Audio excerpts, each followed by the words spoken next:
Live from downtown Detroit, home of WDIV and Click on Detroit, Local 4 News at noon starts now. The evacuation continues in Afghanistan as the Taliban checkpoints make it difficult to get people safely to the airport. And we are also getting word of Taliban violence dispersing a protest. A report from Kabul next. Plus, the Michigan Department of Health and Human Services updates COVID-19 data trends across the state, what you need to know to protect yourself and your family. But first, breaking news as U.S. health officials formally recommend COVID-19 booster shots for all Americans to boost their defenses as the Delta variant surges. And that tops our news here at noon. The plan calls for all Americans to get a booster shot 8 months after their second dose. The booster shot rollout for both Pfizer and Moderna formally starts on September 20th. Here is why the U.S. Surgeon General says they made the call to move ahead with boosters.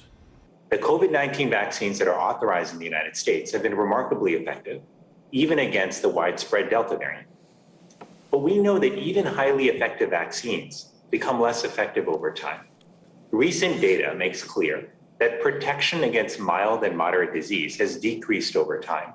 Even though this new data affirms that vaccine protection remains high against the worst outcomes of COVID, we are concerned that this pattern of decline we are seeing will continue in the months ahead, which could lead to reduced protection against severe disease, hospitalization, and death.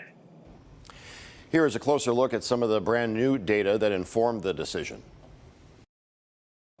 From May 3rd through July 25th, New York examined COVID-19 tests and linked them to individuals' vaccination status based on the state's vaccine records.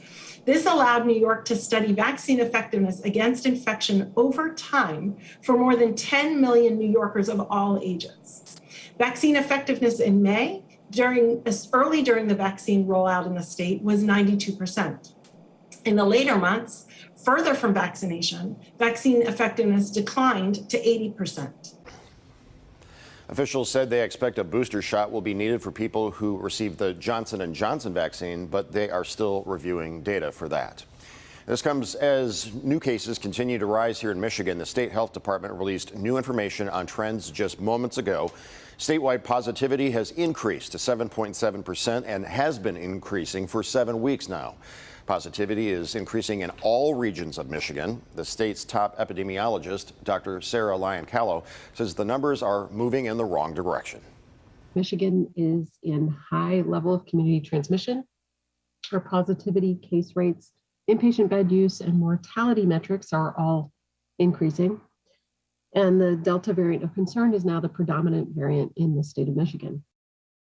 The state is closely watching states where the Delta variant is surging and warns Michigan may be just 2 to 4 weeks behind those states in this current wave.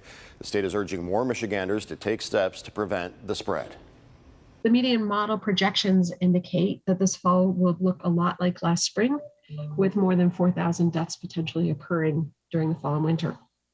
We can blunt that curve, according to this model, if we are able to increase vaccination rates to where we were in April, or if we're able to reduce the exposures that we have in contacts with each other. We will get the latest coronavirus numbers from the state this afternoon. We'll keep you posted both on air and online at clickondetroit.com. Also making headlines, Pope Francis is urging everyone to get vaccinated against COVID-19. In a video released today, the Pope says getting vaccinated is, quote, an act of love, adding that shots must be available to all. 6 cardinals from North, Central, and South America were all featured in the video. We just learned that the Taliban have violently dispersed a protest against their rule in eastern Afghanistan. And this comes as a former Afghan president has made it to the United Arab Emirates after fleeing the country. Meantime, as of this morning, up to 15,000 Americans are still in Afghanistan, with the U.S. racing to get them back home. But officials say Taliban checkpoints are making it difficult to get those outside of Kabul safely to the airport. Here's Richard Engel. We made it onto the military side of Kabul Airport, the last place in Afghanistan where the American flag still flies. Here is where the United States is overseeing an elaborate evacuation from the country. The evacuation is mostly focused on airlifting Americans and other foreign nationals, and Afghans who managed to obtain visas and who are happy to leave. I spoke to a group of Afghans who all worked on this base for years, earning around $500 a month to be cleaners and cooks.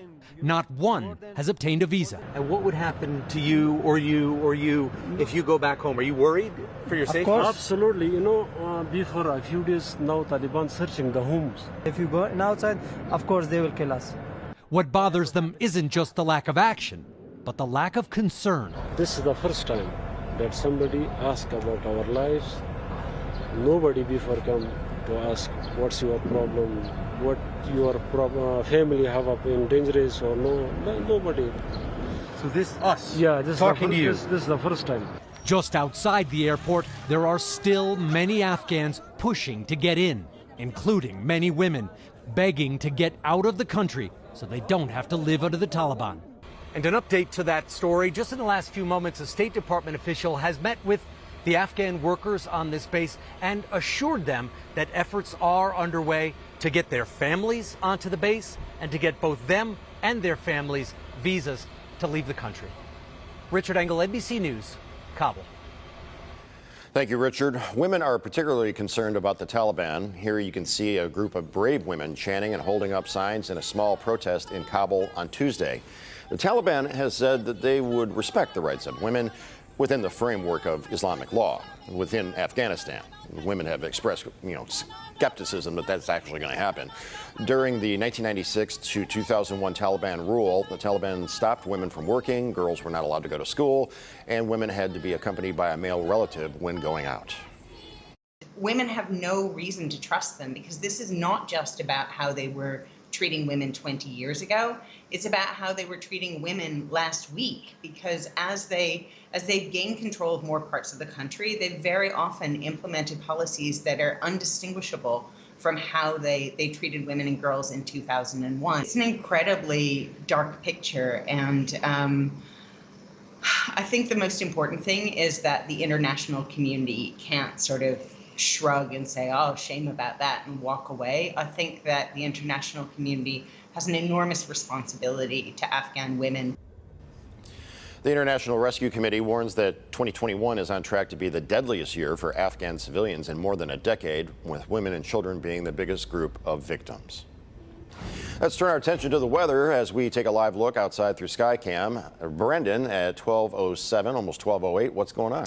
Well, we are 1 degree or 2 north and south of 80. So we're trending warmer all week. In fact, 82 was the high yesterday. We're almost there. And luckily, we're only on the fringes of Fred, that tropical storm that is flooding out parts of Ohio and Pennsylvania. The heat index, adding the humidity on top of the air temp, is a couple of degrees warmer. So take her easy out there, very warm and muggy. And our temps are a good 2 to 8 degrees warmer than they were at noon on Tuesday. Headed to 84, it'll feel more like 90, 88, 90, something like that. You get the idea. Scattered showers, some of those could be on the heavy side. We're seeing right now everything south of us. And Jason, I know you and I were watching the radar hours ago, and it really hasn't moved much. We'll talk more about this afternoon shower chances and beyond. But your local forecasters app is always your greatest weapon and tool. If you don't have it already, it's your guide to get through the afternoon plans. All right, thanks, Brendan. Detroit Mayor Mike Duggan getting an up-close look at FEMA's Disaster Recovery Center. Mayor Duggan and officials from the Small Business Administration toured the Golightly Center this morning on the city's east side. FEMA is providing relief and assistance to Detroiters for the severe storms and flooding that hit at the end of June. FEMA has been getting checks out in sometimes a matter of hours. You've had people who've gotten checks the same day. So FEMA's already gotten $40 million out the door. SBA's gotten $30 million out the door. I've never seen the federal government move this quickly. Help is also available for businesses impacted by the flooding. Still to come, Tigers broadcaster Jack Morris is under fire after comments he made during last night's game, the broadcast. Why people are calling for him to be fired and what he's saying about the incident. Now this.